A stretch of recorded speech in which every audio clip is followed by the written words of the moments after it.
मुलीने एक महत्वाचा प्रश्न उपस्थित केला की त्याला रॅशनल थिंकिंग, विवेकनिष्ठ विचार करणे, वस्तुनिष्ठ विचार करणे ही सवय तुम्ही विद्यार्थ्यांनी लावली आहे.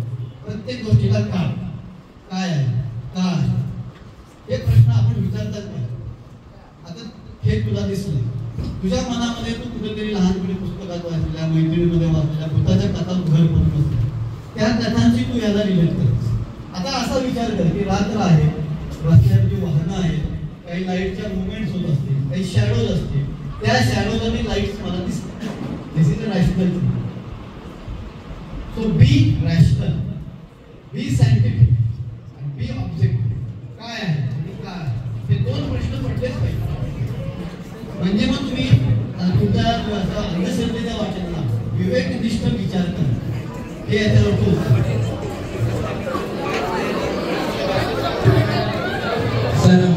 What is meant by Ghosh Pradesh? Ghosh Pradesh. पुन्हा त्याचंच extension Means they start doing other activities and झपाटणे. त्याला प्रश्न छान अंगात येणं, झपाटणं, भूत लागणं, देवी अंगात येणं, दुसऱ्याचा आत्मा अंगात येणं हे सर्व कल्चरल बाउंड सिंड्रोम्स म्हणतात. त्या व्यक्तीला काही ना काही मानसिक समस्या असतात. त्या मानसिक समस्या ती व्यक्ती बोलू शकते, काही दबाव असतो, टेन्शन असतं, त्याला मनमारा विषय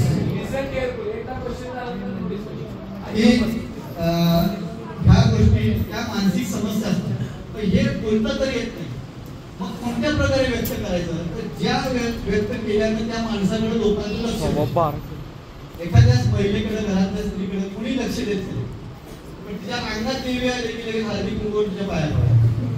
स्वतःकडे लक्ष वेधून घेणं, स्वतःच्या मानसिक समस्या दबलेल्या असतात त्या व्यक्त करण्यासाठी या कल्चरली सँक्शन गोष्टींची मदत घेतली. आता आपल्याकडे माहिती की अंगात देव देवता आले, देवी आली, भूत लागलं, झपाटलं की माणसं लगेच हे होतं. कारण तो कल्चरल इफेक्ट आहे, शतकानुशतक चालू झालेला आहे आणि ते थोडंसं ऍक्सेप्टेबल असतं.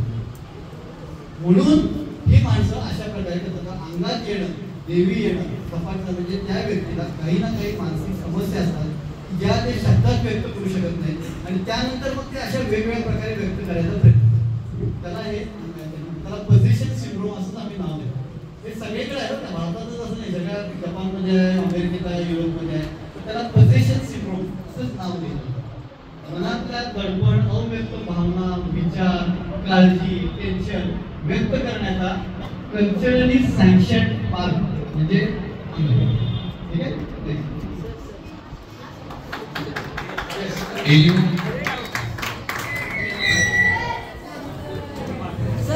वर्गामध्ये गेल्यामध्ये कसं My name is Vedant Mantra.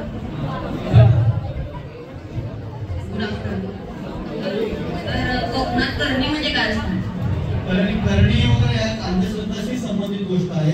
जेव्हा तुम्हाला काहीतरी आजार होतो, मानसिक शारीरिक होतो, त्यावेळी डॉक्टरी इलाज करण्या किंवा वैद्यकीय ज्ञान नसल्यामुळं ही माणसं जवळच्या लोकांकडे जाते. त्यावेळेला डॉक्टर सेवा, वैद्यकीय सेवा, सायन्स नॉलेज नसलेल्या लोकांना शेवटी हा एक मार्ग राहतो, त्याला करणी म्हणते.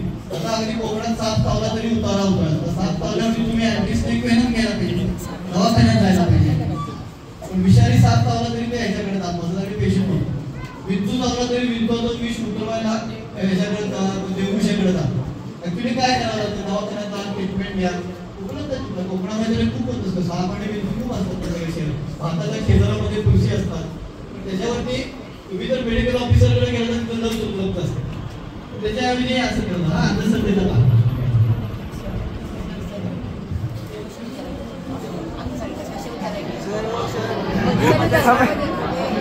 Good afternoon sir, my name is वाली मुजावर. आता असं सायंटिफिक कारण आहे की 2 किडनी राहून एका किडनीवरती आपण मानवी जिवंत राहू शकतो. तर आपल्यापाशी 2च किडनी काय म्हणजे एका किडनीवरती आपण जिवंत राहू शकतो, तर 2 किडनी काय हे नेचरचं क्रिएशन, आपल्या शरीराने नेचरचं क्रिएशन